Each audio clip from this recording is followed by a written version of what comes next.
Hello बच्चों, welcome back. बच्चों, class 9th के स्टूडेंट जो है थोड़ा परेशान हो रहे हैं कि सर कौन सी बुक चल रही है कौन सी नहीं। तो बच्चों मैं आपको एक बात बता देता हूँ कि नेक्स्ट ईयर जब आप 10th क्लास में चले जाएंगे तो आपके एनसीईआरटी की बुक चलेगी जिसका नाम होगा एक तो फुटप्रिंट विदाउट फीट और एक होगी फर्स्ट फ्लाइट। समझ गए ना बच्चे? तो आप परेशान नहीं होइए, आप फुटप्रिंट विदाउट फीट लीजिए। उसमें हमारा चैप्टर है जैसा कि पिछली बार हमने पढ़ा था द थिप्स स्टोरी, और आज का हमारा चैप्टर है भोली। ठीक है, कंफ्यूज ना होइए। अगर आपके पास अभी है बुक जो भी है जैसे रिजोल्यूशन वाली जो चल रही है 10th में भी, तो वो आपके नेक्स्ट ईयर नहीं चलेगी 10th में। तो आप ध्यान रखिए, आपकी जो बुक चलेगी फर्स्ट फ्लाइट और फुटप्रिंट विदाउट फीट। तो फुटप्रिंट विदाउट फीट में हमारा चैप्टर आज का भोली जो हम पढ़ रहे हैं। तो ध्यान दीजिए, अपनी बुक ले लीजिए, पेन पेंसिल वर्ड मीनिंग के लिए, और तैयार हो जाइए चैप्टर के लिए। ओके बच्चों, तो देखो बच्चों, चैप्टर हम पढ़ रहे हैं जो भोली आज का चैप्टर है। पहले हमने पढ़ा था सीबीएसई, इसका नाम था द थिप्स स्टोरी। तो देखिए बच्चों, ध्यान समझिए, चैप्टर को हम पढ़ रहे हैं point two point, word by word. ठीक है, किसी को प्रॉब्लम हो तो आप कमेंट बॉक्स में कमेंट करके बता दीजिएगा। भोली देखो, जो एक चैप्टर है एक फैमिली टाइप का चैप्टर है जिसमें पहले की जो रीति रिवाज थे उनको बदलाव किया गया है इसके अंदर, कि पहले लोग किस तरह से रहते थे, कैसे एजुकेशन के बारे में, जो महिला शिक्षा के बारे में बताया गया और कैसा उनके साथ व्यवहार होता था, उन चीज़ों के बारे में इसमें बताया गया। हम लाइन टू लाइन पढ़ते हैं, आपको सब समझ में आ जाएगा। बहुत ईजी और बहुत अच्छा चैप्टर है और मोटिवेशनल चैप्टर है। ठीक है ना। हर नेम वॉज सुलेखा, उसका नाम सुलेखा था। बट सिंस हर चाइल्डहुड, किंतु बचपन से ही, everyone had been called her Bholi, हर कोई उसको हैड बीन बुलाया करता था। किस नाम से? भोली के नाम से। द सिंपलटन यानी बुद्धू। सिंपलटन क्या होता है बच्चों? बुद्धू। बुद्धू मतलब सीधी सादी, मतलब ज़्यादा नहीं समझने वाली, ना समझ। ठीक है ना। तो बुद्धू भोली उसको बुलाया करते थे सभी।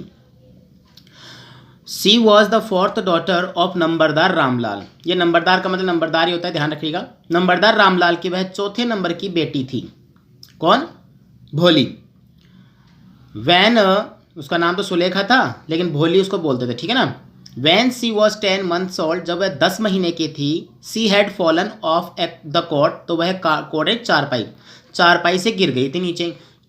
ऑन हर हेड सिर के बल, and perhaps it had damaged some part of her brain, और ऐसा लगता है जैसे उसके शरीर का मतलब जो दिमाग का जो है कुछ हिस्सा वो डैमेज हो गया था।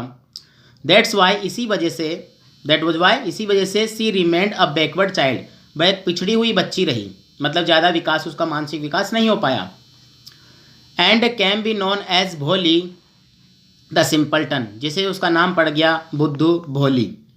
समझ गए बच्चे? यस, ध्यान दीजिए अच्छे से। और at birth the child was very fair and pretty, कहते हैं कि जब वो बचपन में जब छोटी थी, जन्म के समय बहुत ही प्यारी थी और बहुत ही सुंदर थी वो। But when she was 2 years old, जब वह 2 साल की थी, she had an attack of small pox. Small pox होता है चेचक, तो उसके क्या हो गया था?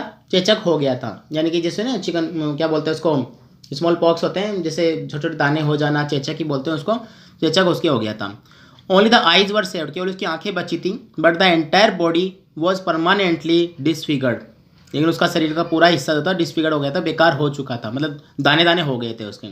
डीप ब्लैक पॉक मार्क्स हो गए थे, उनमें चिन्ह हो गए थे, निशान हो गए थे। Little Sulekha could not speak till she was 5, अब छोटी सुलेखा जब छोटी थी तो जब 5 साल की हुई ना तो वो बोल नहीं पाई थी।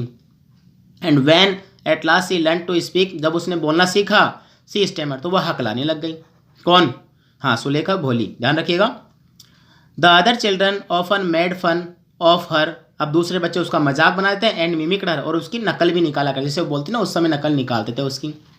एज रिजल्ट सी टॉक्ड वेरी लिटिल, अब जब वो थोड़ी थोड़ी बड़ी समझदार होने लग गई तो उसने बोलना कम कर दिया। किसने? भोली ने। Ramlal had even 7 children, Ramlal के 7 बच्चे थे। 3 सन, 3 तो बेटे थे, एंड 4 डॉटर, और 4 बेटियां थी। And the youngest of them भोली, उनमें सबसे छोटी थी वो कौन थी? भोली ही थी। See it was a prosperous farmer, वह एक समृद्धशाली किसान था। हाउस होल्ड मतलब समृद्धशाली किसान था अच्छे से।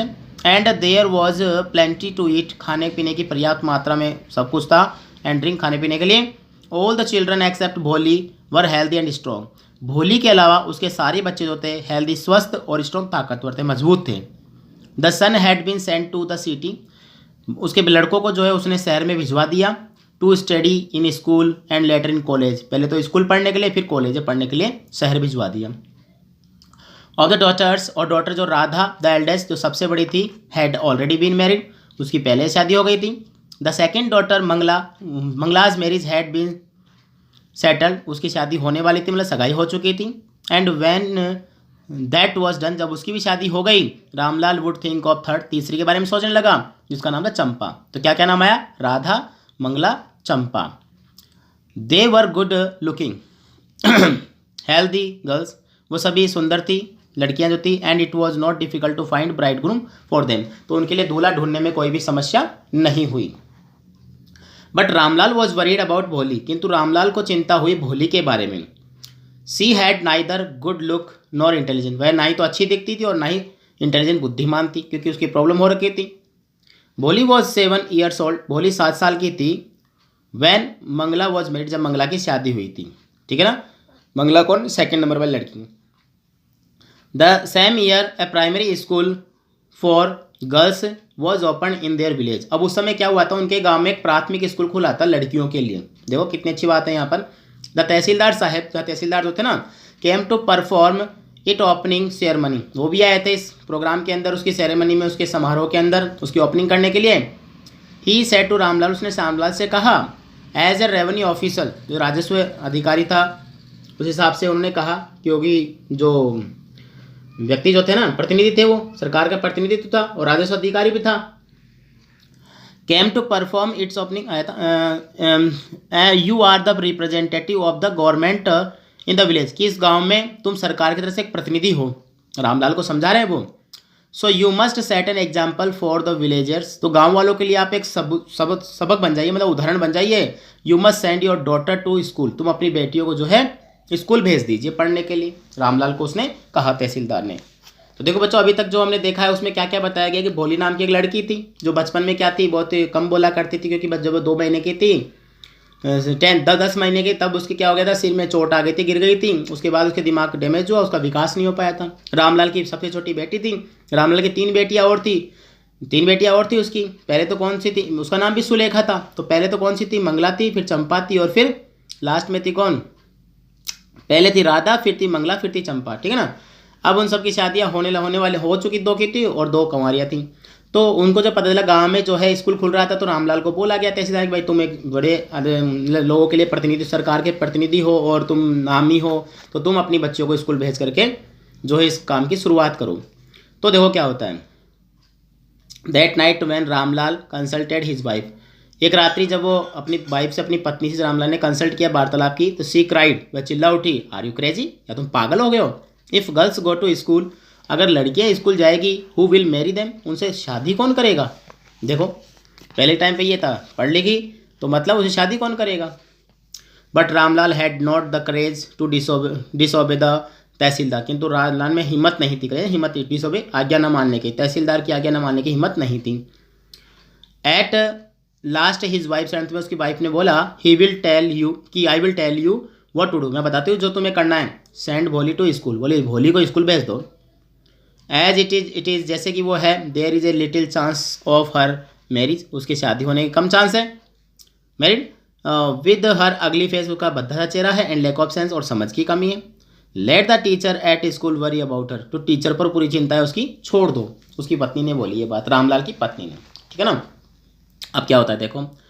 द नेक्स्ट डे, अगले दिन, रामलाल कॉट भोली by the hand and said, Ramlal ने अपनी बेटी का हाथ पकड़ा भोली का और बोला, कम विथ मी, मेरे साथ चलो, I will take you to school, मैं तुझे स्कूल ले चलता हूँ। भोली वॉज फ्राइटन, भोली डर गई। She did not know what a school like, school कैसा होता था वो जानती नहीं थी। सी रिमेंबर्ड, उसे याद आया क्या, हाउ ए फ्यू डेज एगो, कुछ दिनों पहले, देयर ओल्ड काउ, उनकी एक गाय थी Lakshmi, had been turn out of the house, उसको भी घर से ऐसे ले गए थे, सोल्ड, उसको बेच करके आ गए थे। मतलब डर गई वो तो, न न न नो नो नो नो कहने लगे वो। शी शाउटेड इन टेरर, डर से वो कांपने लगी और चिल्ला उठी। And pulled her hand away from her father's grip, और पिताजी के हाथ से जो है मतलब पिताजी के हाथ से अपना पकड़ से अपना हाथ छुड़वाया, और छुड़वा करके वो जाती। देखो क्या होता है। तो यहाँ पर क्या हुआ, स्कूल खुली तो उसकी पत्नी ने बोला कि एक काम करो, इसको तो उस स्कूल में डालते हैं भोली को, क्योंकि चंपा तो अगर पढ़ लेगी तो शादी कौन करवाए, भोली तो पागल है, मतलब कम बुद्धि वाली है, तो ये पढ़ लेगी ठीक है, टीचर पे इस पर प्रॉब्लम होगी, वो शादी भी नहीं हो पाएगी। तो ऐसी बात जो है सामने आती है। अब देखते हैं बच्चों आगे क्या होता है। सभी ध्यान से पढ़ रहे हैं ना? हाँ, कोई प्रॉब्लम हो तो आप बोल सकते हैं बच्चे। अब पिताजी बोलते हैं व्हाट दैट मैटर, क्या बात है विद यू, क्या हुआ तुम्हारा? यू फूल, मूर्ख, शाउटेड रामलाल, रामलाल चिल्लाया। I am only taking you to school, मैं तुझे केवल स्कूल में ले जा रहा हूँ। Then he told his wife, फिर उसने अपनी पत्नी से कहा let her wear some decent clothing day today, आज क्लोज टुडे, आज उसको बहुत ही अच्छे मतलब साफ सुथरे कपड़े पहना दो या पहने दो, और else what with the teacher and the other school girl think of us when they see her, मतलब जब क्या सोचेंगे जब वो टीचर्स और अन्य बच्चे देखेंगे तो इसको अच्छे कपड़े पहना दो। New clothes had never been made for Bholi, अब भोली के लिए कभी नए कपड़े बने भी नहीं थे। The old dresses of her sisters, उनकी जो बहनें थी उनकी पुरानी ड्रेसेज जो थी were passed on to her, वो उसको दे दी जाती थी। No one care to mend, कोई उनकी मेंड मरम्मत नहीं करता, वॉश कोई धोता नहीं था हर कोई उसके कपड़ों को। But today she was lucky to receive a clean dress, आज वो बड़ी भाग्यशाली थी, आज उसको नए और साफ सुथरे कपड़े पहनने को मिले। Which had shrunk after many washing and no longer fitted Champa, मतलब धोए का चंपा के कपड़े भी जो है ज़्यादा फिट नहीं आ पाए थे क्योंकि वो सिकड़े हुए ऐसे थे, धोने से सिकुड़ चुके थे वो। सी वॉज इवन बाथड, आज वो नहाई, and oiled and rubbed her dry and matted hair, आज अपने गंदे बालों को भी उसने साफ किया और तेल भी लगाया। Only then did she begin to believe, केवल ये बात को विश्वास हो गया था उसको, that she was being taken to a place better than her home, कि उसको उसके घर से भी बहुत अच्छी जगह पर उसको ले जाया जा रहा था, मतलब इस बात का विश्वास को भोली को हो गया था। व्हेन दे रीच्ड, ज़्यादा बड़ा नहीं बच्चों, चैप्टर बहुत प्यारा है, आप देखते जाइए, आप पढ़ते जाइए, आप प्रॉब्लम नहीं कीजिए। देखिए बहुत अच्छी कहानी है, एक बार में पढ़ लेंगे तो अच्छा है। इस ज़्यादा 4 या 5 पेज का चैप्टर मैं 3 वीडियोज़ में आपको कंप्लीट करवा दूंगा, आप टेंशन मत लीजिए। अब देखिए थोड़ा सा और देख लीजिए आप, मतलब यहाँ पर जब वो लड़की डर रही थी तो उसको पता चला कि आज उसको नए कपड़े पहना रही, यानी लक्ष्मी को ले गए थे, उनकी गाय जो थी बहुत प्यारी गाय थी उसके लिए, तो जो उसको बेच के आ गए तो वो भी सोचे मेरे को बेचने जा रहे होंगे, तो ऐसा सोचते हुए फिर वो दिमाग मतलब माइंड यूज़ करती है, कहती है कि आज नहला धुला गया, मतलब घर से कोई अच्छी जगह पे जा रहे हैं, ऐसा सोचते हुए वो तैयार हो जाती है। वैन दे रीच, जब वो स्कूल पहुँचे, the children were already in their classroom, बच्चे पहले से कक्षा में बैठे हुए थे। Ramlal handed over his daughter to the headmistress, जो वहाँ की मुख्य अध्यापिका थी उनको मतलब वो हैंडेड कर दिया, सौंप दिया उनको। Left alone the poor girl looked about her with fear laden eyes, अब देखो वहाँ पर इसको अकेला छोड़ दो, इसको यहीं पे, बेचारी लड़की इधर उधर देखने लग गई अपनी डरी हुई आंखों से, मतलब थोड़ी डर भर रहा था उसके अंदर। देयर वर सेवरल रूम, वहाँ बहुत सारे कमरे थे, and each room girls like her squatted on mats, squatted यानी कि पलाती मार के बैठे हुए थे मैट्स चटाइयों के ऊपर। Reading from books on writing on slate, किताबें पढ़ रहे थे और स्लेट पे कुछ लिख रहे थे। The headmistress asked Bholi to sit down, headmistress ने कहा भोली को कि बैठ जाओ बेटा, इन अ कॉर्नर, एक कोने में बैठ जाओ, in one of the classroom, कक्षा में कहीं जा करके बैठ जाओ। अब क्या होगा देखो, भोली did not know what exactly, मतलब रामलाल यहाँ जा चुका है, अब भोली देखो क्या करती है, एग्जैक्टली है स्कूल के बारे में नहीं जानती थी वो लाइक कैसा होता था, कैसा था स्कूल, क्या होता है नहीं जानती थी। And what happened there but she was glad, और जो भी यहाँ होता है वो भी नहीं जानती थी, वो खुश थी। To find so many girls almost in her own age present there, कि उसके जैसी बहुत सारी लड़कियाँ वहाँ पर उसकी उम्र की, उसके जैसी मतलब उसकी उम्र की बहुत सारी लड़कियाँ वहाँ पर थी, ये बात देख करके बहुत ज़्यादा ही प्रसन्न थी। She hoped that one of these girls might become her friend, उसने ये उम्मीद की शायद उनमें से कोई लड़कियाँ जो होगी वो उसकी दोस्त बन जाएगी, है ना। अब देखो क्या होता है यहाँ पर, देखते जाइए, बहुत अच्छा चैप्टर चल रहा है। The lady teacher who was in the class was saying, अब जो लेडी टीचर थी अध्यापिका जो कक्षा में वो कह रही थी समथिंग टू द गर्ल्स, लड़कियों को, बट भोली कुडंट अंडरस्टैंड नथिंग, किंतु भोली को समझ में नहीं आ रहा था।